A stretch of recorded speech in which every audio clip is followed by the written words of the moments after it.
Halo guys, kembali lagi dengan saya Kali Masada dari Akademi Kripto. Di video kali ini kita akan membahas mengenai mekanisme pasar.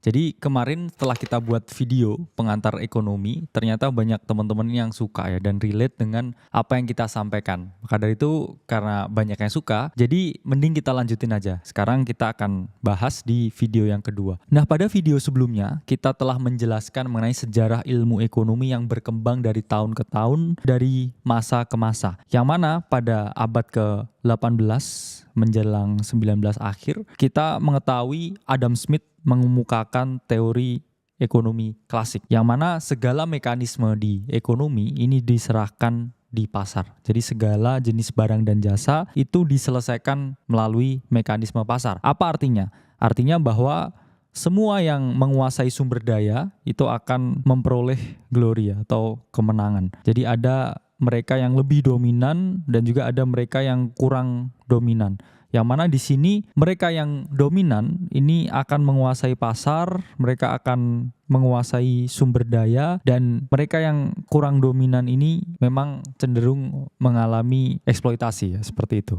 Seperti kata Marxisme. Namun kemudian pada abad ke-20 ya muncullah teori Keynesian, di mana di sini menurut ekonomi Keynesian memang boleh ya menyelesaikan dengan mekanisme pasar, namun tetap harus ada pihak ketiga, yaitu adalah regulator atau government. Yang mana di sini ya kalau kita lihat memang dari masa ke masa ini kita nggak bisa memungkiri bahwa ekonomi ini bisa berjalan karena adanya pasar. Tanpa adanya pasar, maka ekonomi ini tidak akan pernah bisa berjalan. Karena pasar ini bagaikan suatu mesin ya, atau suatu sistem yang mana ketika pasar ini tidak ada, pasar ini tidak eksis, maka dari itu roda ekonomi ini tidak akan pernah bisa bergerak. Jadi pasar ini seperti apa? Pasar ini seperti mesin ya. Kalau tidak ada pasar, ekonomi ini tidak akan pernah bisa bergerak dan pasti akan terjadi masalah sosial yang sangat amat besar. Bayangkan aja tiba-tiba sekarang nggak ada pasar ya, pasar tradisional, nggak ada orang tempat beli sayur. Apa yang terjadi? Pasti warung-warung tutup. Atau misalkan sekarang Tokopedia atau Shopee ini tiba-tiba tutup. Apa yang terjadi? Pasti jutaan seller di Indonesia ini omsetnya langsung drop detik itu juga. Jadi tanpa adanya pasar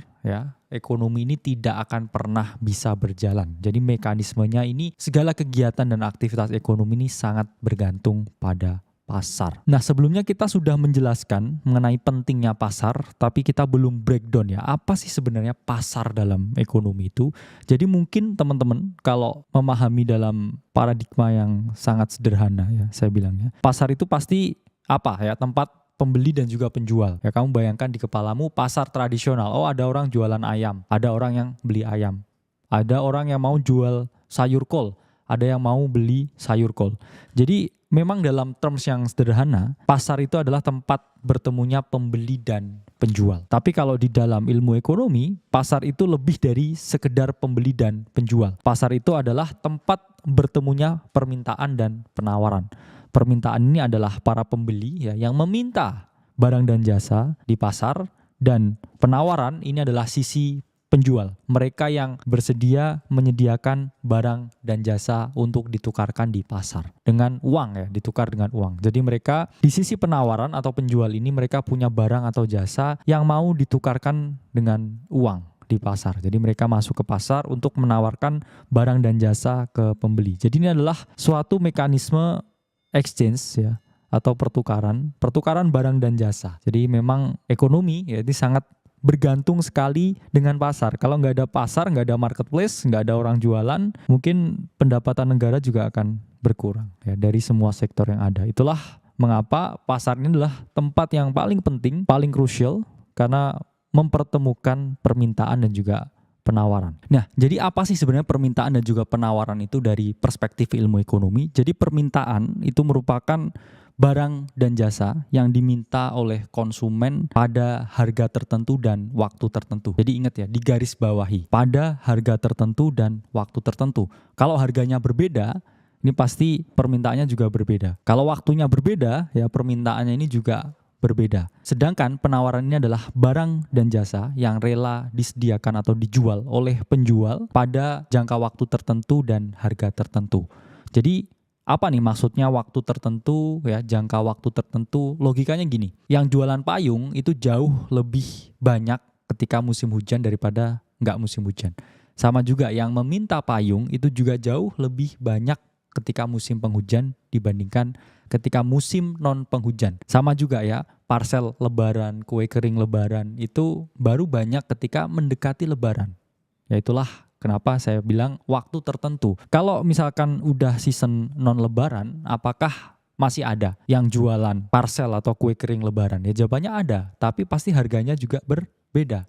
Mereka cenderung lebih dominan ya, atau harganya ini lebih kompetitif ketika dijual pada masa-masa lebaran daripada masa-masa non lebaran. Kenapa? Karena itu tadi jangka waktu dan juga harga tertentu yang berbeda. Dan di sini kita akan mempelajari mengenai dua jenis pasar ya. Jadi pasar itu pada dasarnya secara jenis ya, yang paling holistik itu ada dua jenis teman-teman. Jadi ada yang namanya pasar sempurna dan juga pasar tidak sempurna. Jadi apa sih yang dimaksud dengan pasar sempurna ya? Jadi pasar sempurna ini adalah pasar di mana kedua belah pihak, yaitu adalah pembeli dan penjual, atau dari sisi permintaan dan penawaran ini sama-sama happy. Kenapa dimaksud ini sama-sama happy? Pertama, ini harga sangat kompetitif. Kedua, jenis barangnya ini adalah homogen. Dan ketiga, informasi di pasar sempurna ini sangat transparan. Apa artinya? Artinya kedua belah pihak ini tahu bahwa memang harganya ini sekian ya. Jadi tidak ada pihak yang wah ini harganya kok berbeda dan lain sebagainya. Dan ketika para penjual pun membedakan harga, ya ini pasti akan ketahuan karena pembeli juga tahu bahwa harganya adalah sekian misalkan. Nah ini memang pada dasarnya nggak ada yang sempurna ya, begitu juga dengan pasar. Memang secara teoritis ini sangat sulit untuk mencari contoh pasar sempurna. Tapi mungkin yang ada ya, contohnya pasar sempurna itu adalah mungkin market. Nah jadi contohnya untuk pasar sempurna ini adalah komoditas ya, pasar-pasar komoditas di mana harganya ini kan relatif mirip-mirip ya. Contohnya misalkan beras ya, atau misalkan komoditas makanan lain. Yang mana kalau ada orang yang menaikkan harga beras ya, atau menurunkan, ini pasti sangat sensitif dengan informasi. Semua orang tahu. Itu untuk contoh pasar sempurna. Kedua, kita akan membahas mengenai pasar tidak sempurna. Jadi pasar tidak sempurna ini adalah pasar yang ciri-cirinya berbanding terbalik dengan pasar sempurna. Kalau pasar sempurna tadi kan satu ya, harga itu kan kompetitif ya. Terus kemudian kedua, barang ini homogen atau sama. Dan yang ketiga ini adalah informasinya sempurna. Tapi kalau pasar tidak sempurna ya, ini tiga hal ini sudah tercoret semua ya. Nah jadi kalau pasar tidak sempurna ini konsepnya berbeda ya dengan pasar sempurna. Dimana tadi kalau dijelaskan pasar sempurna itu harganya kompetitif ya, barang cenderung homogen dan informasi sempurna. Tapi kalau pasar tidak sempurna ini tiga-tiganya ini sangat berbeda ya konsepnya. Jadi harga ya tidak kompetitif, barang tidak homogen dan informasi juga tidak sempurna. Jadi apa aja ya contoh-contoh pasar tidak sempurna? Itu adalah satu ya, pasar monopoli. Kedua ya, ini adalah pasar oligopoli. Dan ketiga ya, ini adalah pasar monopolistik. Ini adalah contoh-contoh dari pasar yang tidak sempurna. Pertama kita bahas apa itu pasar monopoli. Jadi pasar monopoli itu merupakan pasar di mana hanya ada satu penjual. Ya, penjualnya satu, tunggal. Tapi pembelinya ada banyak sekali, hampir seluruh masyarakat. Contohnya apa ya? Yang masuk ke monopoli ini adalah PLN.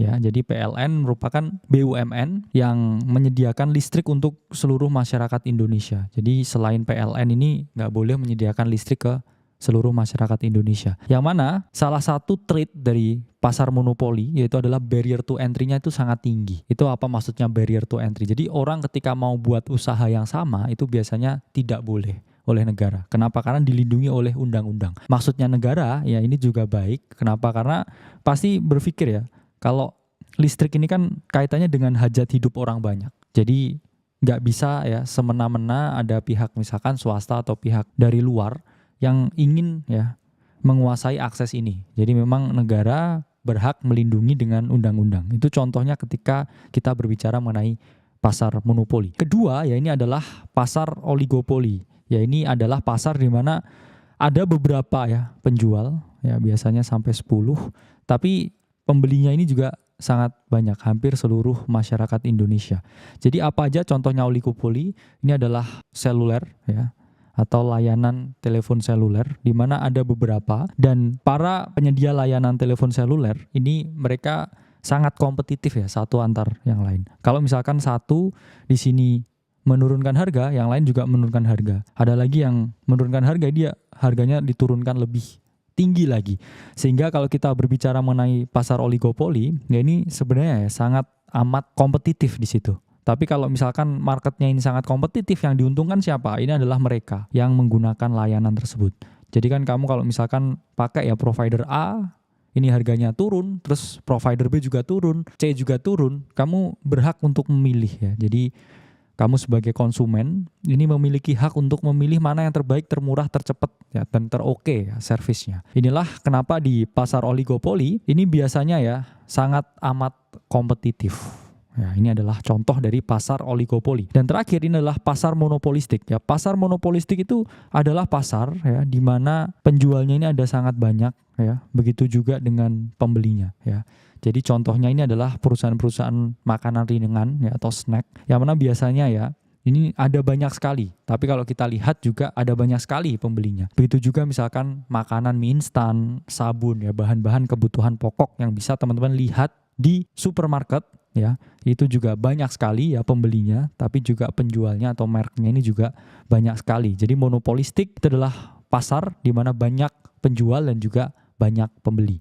Jadi 3 itu ya secara keseluruhan adalah contoh dari pasar tidak sempurna. Jadi 1, dia itu harganya tidak kompetitif. 2, ini biasanya produknya tidak homogen. Yang 3 ya informasinya ini tidak sempurna. Karena itulah disebut ya sebagai pasar tidak sempurna. Contohnya ini ada 3, monopoli, oligopoli, dan juga monopolistik. Nah selanjutnya kita akan membahas mengenai faktor-faktor yang mempengaruhi permintaan ya. Tadi udah dijelaskan bahwa pasar itu tempat bertemunya permintaan dan juga penawaran. Di sini kita akan jelaskan apa aja sih yang mempengaruhi permintaan, teman-teman. Itu pertama itu adalah harga barang itu sendiri. Apa ini maksudnya? Jadi hukum permintaan ini menjelaskan ya, teman-teman. Kalau misalkan semakin mahal harga suatu barang, ini kuantitas yang diminta oleh para pembeli ini menurun ya. Jadi logikanya kalau harganya ini semakin mahal, kamu ini malah semakin gak pengen beli. Anggap aja biasanya harga jam tangan 100 juta. Itu udah sangat mahal. Tapi tiba-tiba jam tangannya jadi naik 10 kali lipat ya. Jadi 1 miliar. Apa yang terjadi? Pasti permintaannya menurun karena orang nganggap wah ini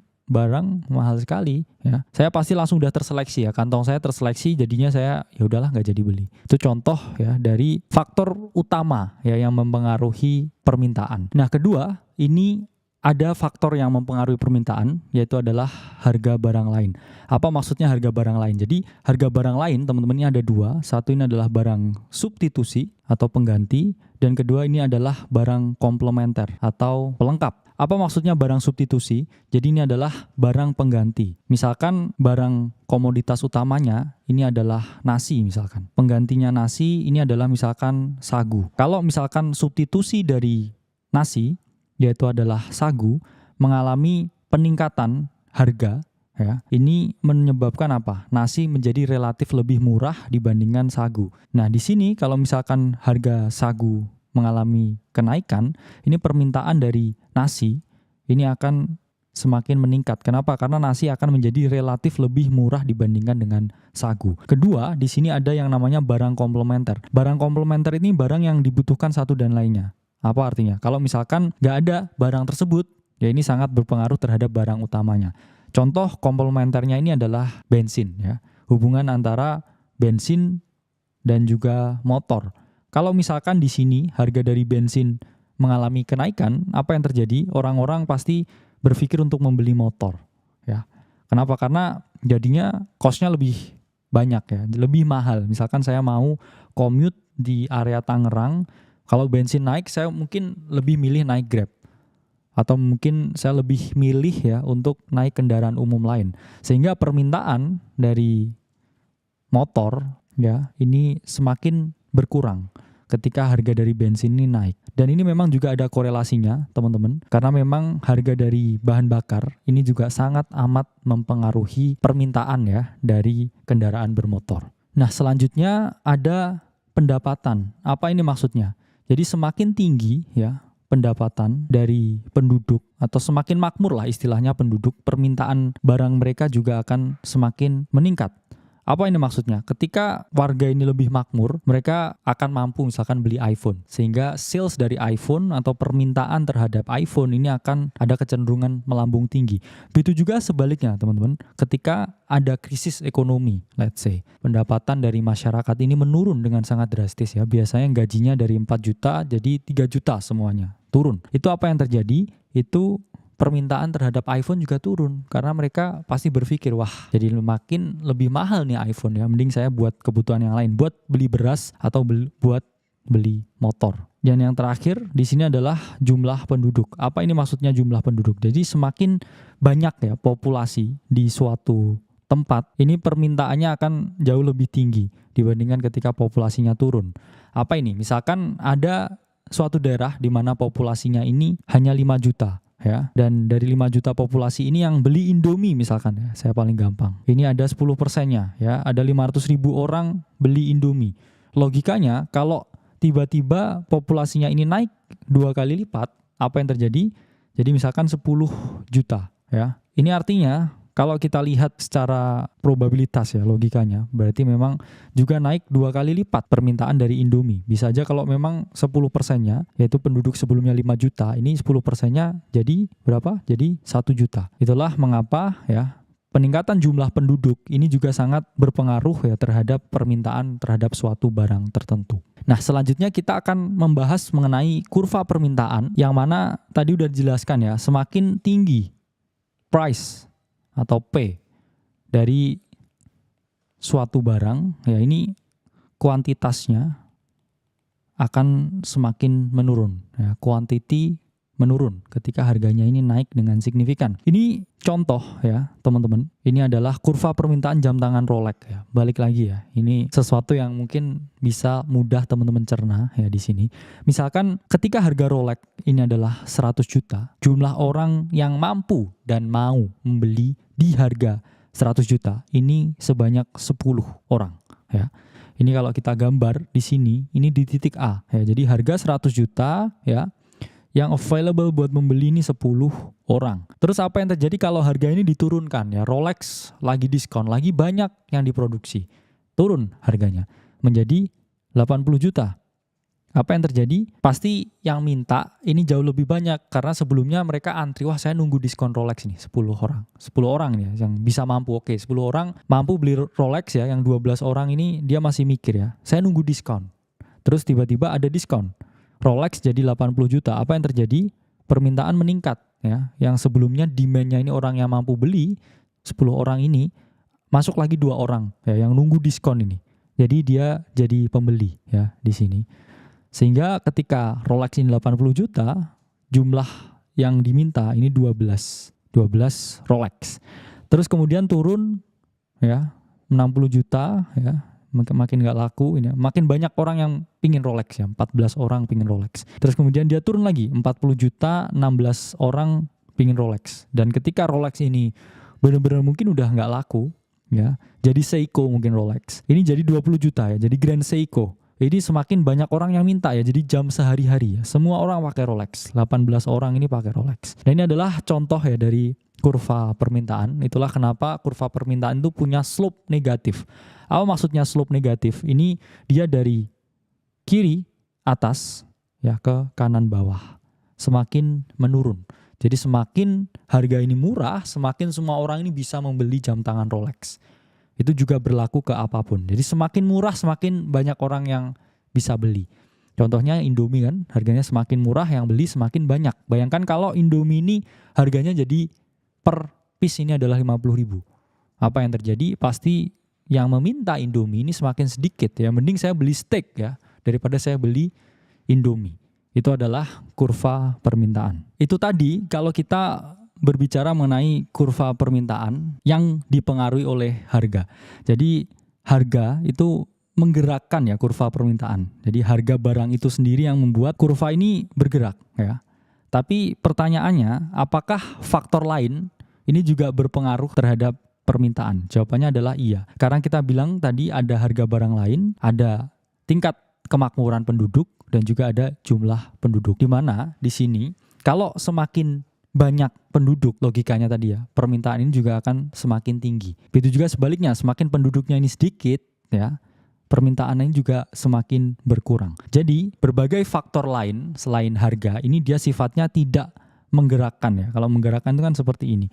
Tapi dia sifatnya menggeser. Sehingga terjadi pergeseran kurva permintaan ketika kemakmuran ini meningkat atau ketika kemakmuran ini menurun. Jadi kurvanya ini bergeser ke kanan ya, switching ke kanan. Kenapa? Karena jelas ya ada peningkatan jumlah penduduk ya atau peningkatan kemakmuran sehingga kuantitas yang diminta ya ini jauh lebih banyak ya. Sebagai contoh misalkan ada daerah yang mana ada 1 juta orang, itu pasti permintaan terhadap Rolex ini jauh lebih tinggi daripada daerah yang hanya ada 100.000 orang. Sehingga ya otomatis juga harga ini juga mengalami kenaikan atau peningkatan sehingga kurvanya bergeser ke kanan seiring dengan peningkatan kemakmuran atau peningkatan jumlah penduduk ya. Faktor-faktor lain ya yang sifatnya mengalih ya ke kanan. Jadi berbeda dengan tadi ya. Kalau tadi hanya bergeser ya, hanya di sekitar sini aja. Jadi di sini ada eksternal faktor yang menggeser ya, entah itu menggeser ke kanan atau menggeser ke kiri. Nah, selanjutnya kita akan berbicara mengenai tandem dari permintaan, yaitu adalah penawaran. Kita jelaskan tadi penawaran itu adalah jumlah barang dan jasa yang mau dijual atau mau ditawarkan oleh produsen pada harga tertentu, waktu tertentu, dan kondisi tertentu. Nah, jadi faktor utama atau faktor pertama yang mempengaruhi penawaran itu adalah harga barang. Apa ini maksudnya ya? Sama dengan permintaan ya. Penawaran ini yang sangat berpengaruh ya. Tapi di sini ini memiliki pengaruh yang berbeda. Kalau tadi di permintaan ini harganya ini semakin mahal ya, yang minta ini semakin sedikit karena relatif lebih mahal. Tapi di hukum penawaran ini mengungkapkan teman-teman kalau semakin tinggi harga dari suatu barang, ini semakin meningkat pula yang ditawarkan. Apa yang terjadi di sini ya. Jadi logikanya gini, kalau harga dari Ferrari ini semakin mahal, logikanya perusahaan ini kan pengen memproduksi Ferrari sebanyak-banyaknya. Kemudian dealer juga ingin menjual Ferrari sebanyak-banyaknya. Karena apa? Karena mereka mau untung. Oh, harganya mahal kok. Ya saya jual sebanyak-banyaknya. Itulah kenapa ya ini hukum penawaran ini berbeda atau terbalik dengan hukum permintaan. Lalu permintaan kan semakin mahal ya, yang diminta malah semakin turun, orang ngerasa mahal. Tapi kalau hukum penawaran semakin mahal, orang semakin pengen jualan. Semuanya pengen jual Ferrari. Ferrari makin mahal, 10 miliar ya. Semua orang berbondong-bondong untuk menjual Ferrari. Cuman pertanyaannya tadi balik ya, apakah ada permintaan? Belum tentu juga ya. Nah, kemudian faktor kedua yang mempengaruhi penawaran itu adalah harga barang lain. Ini kita juga balik lagi ya ke barang substitusi dan juga komplementer. Dimana contohnya di sini kita bilang petani ini memproduksi yang namanya jagung ya. Dan kedua substitusinya jagung ini misalkan beras. Kalau misalkan beras ini ya yang mana substitusinya jagung mengalami kenaikan, ini pasti produsen cenderung mengurangi produksi dari jagung. Kenapa? Karena substitusinya jagung yaitu adalah beras ini harganya mengalami kenaikan. Sehingga mereka pasti lebih mengejar ya untuk memproduksi beras. Jadi sumber dayanya akan dialokasikan untuk memproduksi beras, yang mana beras ini harganya ini juga relatif lebih bagus. Dan kedua, ini adalah terkait dengan bahan komplementer. Ya. Ini contohnya tadi adalah motor dengan misalkan bensin ya. Kalau misalkan bensin atau BBM ini naik, ini kan cenderung ya ada penurunan dari permintaan. Sehingga pasti ya sebagai produsen ya motor ini agak direm dikit ya, mungkin stoknya bulan ini dikurangin. Karena kita tahu misalkan harganya bensin naik, ini jelas otomatis permintaan ya terhadap motor ini pasti akan berkurang. Kemudian faktor non harga lain itu adalah teknologi produksi, yang mana kalau misalkan ya teknologi produksi ini meningkat secara signifikan, apa yang terjadi? Yang ditawarkan juga meningkat dengan signifikan karena yang diproduksi jauh lebih banyak. Misalkan petani ya yang awalnya ini hanya bisa memanen 10 lahan ya padinya.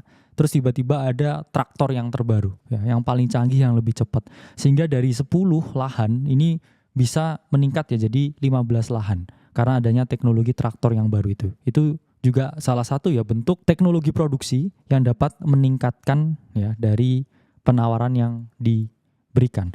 Tapi itu juga bisa terbalik juga ya. Kalau misalkan traktornya downgrade ya, atau teknologinya ini ternyata mengalami hambatan. Yang jelas penawarannya juga berkurang. Yang dari awalnya mungkin bisa ya menawarkan 10 ya, karena downgrade bisa jadi menawarkan misalkan 5.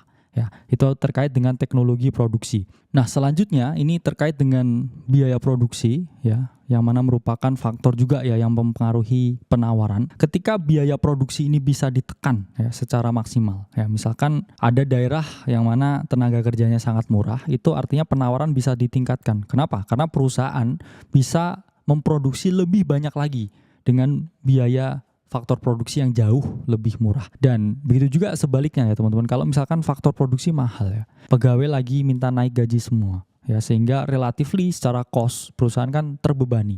Itulah kenapa ya cenderung penawaran ini bisa dikurangi ketika terlalu banyak ya atau terlalu tinggi biaya produksi yang dimiliki oleh perusahaan. Dan jadi sesuai dengan hukum penawaran ya, kurva penawaran ini slope-nya ini positif. Dia sangat berbeda dengan kurva permintaan, yang mana kurva permintaan ini kan slope-nya negatif. Kalau kurva penawaran ini slope-nya positif. Ini artinya apa? Ketika harga ini semakin meningkat, maka jumlah yang dijual oleh perusahaan ini juga semakin meningkat. Ini contohnya adalah Ferrari. Misalkan ya, contoh ya harga Ferrari ya ini, bukan Ferrari ya ini kalau 200 juta ya, mungkin Avanza ya ini contohnya. Oke, misalkan Avanza ini 200 juta ya. Ini jumlah yang ditawarkan oleh perusahaan ini 10. Oleh Toyota ini produksi 10. Selanjutnya misalkan harganya ini, Avanza-nya ini jadi 240 juta, yang ditawarkan jadi 12. Begitu juga seterusnya, semakin meningkat. Kemudian 280 juta ya, yang ditawarkan 14. Kemudian ketika harganya 320 juta yang ditawarkan 16, dan ketika harganya 360 juta ini yang ditawarkan 18. Ya, ingat hukum penawaran, semakin tinggi ya harga dari suatu mobil, ya ini ada kecenderungan bahwa perusahaan ini ingin menjual sebanyak-banyaknya, ingin memperoleh profit setinggi-tingginya, cuan seluber-lubernya. Karena ada kecenderungan ya, harga yang naik ya, ini mereka malah digas ya produksinya untuk memperoleh pendapatan dan juga keuntungan yang jauh lebih tinggi.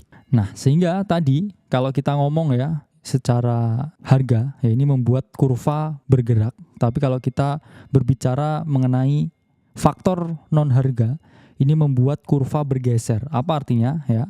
Artinya yang diproduksi jauh lebih banyak ya. Kalau ada teknologi baru ya, itu menyebabkan ya ini bergeser, semakin banyak yang diproduksi. Tapi contohnya kalau ini teknologinya berkurang, ya ini semakin sedikit yang diproduksi ya, teman-teman.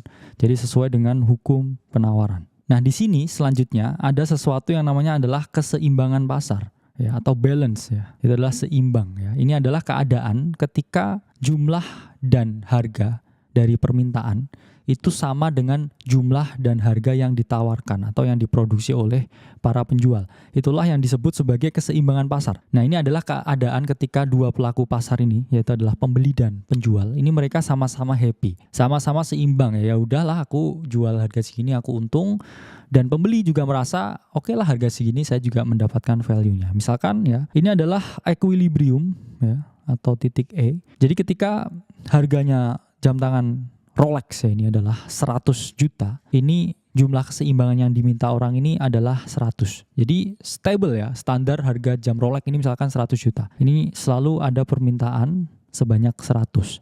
Nah, keadaan di bawah sini ya, ini yang disebut sebagai surplus permintaan ya.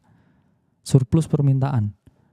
Sementara yang di atas ini adalah surplus penawaran. Apa itu maksudnya surplus permintaan? Jadi ada banyak sekali orang yang meminta ya Rolex ini harganya ini jauh lebih turun ya. Harganya jauh lebih turun. Ya, harganya jauh lebih turun di sini. Cuman ya dia nggak sampai di equilibrium sehingga tidak tercapai ya, tidak terkabulkan. Dia pengen beli Rolex di 80 juta, ini nggak kesampaian. Ya, dia pengen beli Rolex di 60 juta, ini pun juga dia juga nggak kesampaian ya. Jadi equilibriumnya ketemu di 100 juta harganya untuk jam tangan Rolex. Sementara di bagian atas teman-teman, ini adalah surplus penawaran ya. Ini artinya apa surplus penawaran? Para penjual ini berharap mereka ini menjual Rolex ini lebih mahal lagi ya. Pasti kan perusahaan pengennya cuan ya. Mereka pengennya jual di 120 ya di sini ya. Kemudian pengennya jual di 140 ya di sini. Cuman apa? nggak ketemu ya, nggak ketemu pembelinya. Jadi nggak ada yang mau membeli Rolex di harga 120, nggak ada yang mau membeli Rolex di harga 140. Market maunya Rolex 100 juta net ya. Dan di situ ya ketemu jumlah pembeli ya yang mau membayar di 100 juta. Jadi penjual ya harapannya ini jual lebih mahal, tapi pembeli ini harapannya ini belinya lebih murah ya. Jadi ketemu di tengah ya, itulah kenapa disebut sebagai keseimbangan pasar. Ini adalah keadaan ketika ya para penjual merasa untung menjual Rolex di 100 juta dan juga di sini para pembeli juga merasa dapat value dengan harga Rolex 100 juta. Jadi win-win for both. Semuanya happy ya, semuanya senang dan semuanya deal Rolex di harga 100 juta. Itu adalah contoh ilustrasi dari keseimbangan pasar. Dan terakhir kita akan bahas ya, apa sih manfaat mengetahui mekanisme pasar. Jadi apa sih yang saya peroleh ya, Bang, belajar segitu tadi banyaknya. Pertama, kamu bisa berpikir lebih logis. Bahwa ini apa? Maksudnya lebih logis. Ya ini kamu tahu ya bahwa market ini bekerja ya. Ada keseimbangannya ya. Ada dinamika yang tidak terlihat yang Adam Smith bilang yaitu the invisible hand. Jadi market ini akan selalu recover. Market ini akan selalu ke harga fair price-nya. Karena apa? Ketika harganya ini nggak fair, ya ini pasti dua belah pihak ya. Dari sisi permintaan dan penawaran. Ini akan mendorong sampai ketemu equilibriumnya. Jadi memang harus berpikir logis ya bahwa semuanya itu akan kembali ke titik keseimbangannya. Sehingga kalau kita bisa berpikir logis bahwa semua ini nanti akan seimbang harganya, kita akan terhindar dari keputusan yang emosi. Ya misalkan contohnya apa? Misalkan jam tangan Rolex ini kamu tahu bahwa equilibriumnya, fair price-nya, fair value-nya ini di 100 juta. Tiba-tiba penjual ini memaksa menjual di 120 atau market lah ya, secondary market ini memaksa menjual di 140. Tapi kamu paham bahwa ketika kamu membeli di 140 juta ini adalah keputusan yang emosi. Kamu hanya FOMO, kamu hanya ikut hype, kamu hanya iri dengan temanmu yang membeli Rolex. Sehingga banyak orang yang tereksploitasi ya, kemudian membeli di harga 140. Padahal kamu tahu ya ini fair price-nya, equilibriumnya ini ada di 100. Sehingga kamu pasti nanti akan berpikir saatnya menunggu dulu, nanti pasti juga turun ketika sudah nggak hype lagi, ketika sudah nggak banyak orang yang FOMO, nanti pasti jam tangan Rolex itu turun harganya. Dan ketika turun baru saya membeli di fair price-nya. Itu adalah contoh menghindari keputusan yang emosi. Dan ketiga, kalau kamu bisa pikir logis, nggak emosi, kamu juga bisa melakukan penganggaran. Apa sih yang kira-kira ini paling penting ya di hidup saya sekarang? Apa sih yang harus saya beli? Apakah jam tangan Rolex ataukah mungkin saya mau daftar kuliah dan lain sebagainya? Manakah yang lebih penting? Ataukah untuk investasi kah uangnya? Karena kita juga bisa melakukan penganggaran ya, melihat ini wajar atau enggak ya pengeluaran saya untuk hal ini, hal itu. Apakah sesuai ya? Kalau saya tahu bahwa mekanismenya pasar ini bekerja seperti itu ya. Sangat logis, sangat demokratis dan juga sangat adil. Jadi itu ya harapan kita, teman-teman tahu mekanisme pasar, cara pasar bekerja, cara permintaan dan juga penawaran ini saling bertemu. Dan ya saya harap video ini bermanfaat untuk teman-teman semuanya. Nantikan ya lanjutan dari series ini. Saya Kali Masada dari Akademi Kripto, sampai berjumpa di video selanjutnya.